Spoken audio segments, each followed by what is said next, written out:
Hollywood king Shakib Khan ও জনপ্রিয় অভিনেত্রী জয়া আহসান অনেকদিন পর একসঙ্গে নতুন সিনেমায় কাজ করছেন। পরিচালক রায়হান রাফির তাণ্ডব সিনেমায় জুটি বেঁধেছেন এই দুই তারকা। এবার সেই সিনেমার কাজেই একসঙ্গে উড়াল দিলেন কলকাতায়। এই তারকা জুটি তাণ্ডব সিনেমার ডাবিং চলছে কলকাতায়, সেখানে ডাবিং এ অংশ নিতেই কলকাতায় গেলেন শাকিব জয়া। এই বিষয়ে জয়া আহসান বলেন, পরিচালক রায়হান রাফি, শাকিব খান, প্রযোজক শাহরিয়ার শাকিলও সঙ্গে রয়েছেন। সারাদিন ডাবিং করছেন ওরাল স্টুডিওতে।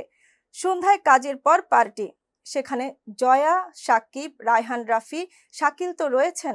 তাদের সঙ্গে যোগ দিয়েছেন SVF এর দুই কর্ণধার শ্রীকান্ত মোহতা, মহেন্দ্র সোনি, শ্রাবন্তী চট্টোপাধ্যায়, শুভশ্রী গঙ্গোপাধ্যায়, পরমব্রত চট্টোপাধ্যায়, অনির্বাণ ভট্টাচার্য।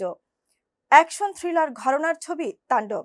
শাকিব জয়া ছাড়াও এই সিনেমায় রয়েছেন বাংলাদেশের এক ঝাঁক তারকা। ইতিমধ্যে সিনেমা 1.5 মিনিটের একটি টিজার সামাজিক মাধ্যমে ঝড় তুলেছে।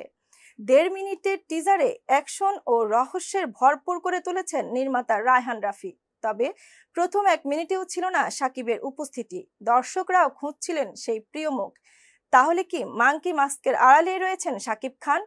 তাণ্ডব চালানোর এক পর্যায়ে ক্যামেরার সামনে মাথা নাড়াতে দেখা যায় মাঙ্কি মাস্ক পরা এক গ্যাংকে। এ সময় মাস্কটি নিজেই খুললেন, আর সেই সঙ্গে দেখা গেল শাকিব খানকে রাফ অ্যান্ড টাফ লুকে। চোখ বড় বড় করে তাকালেন, যেন মনে হলো ধরা পড়ে গেছেন।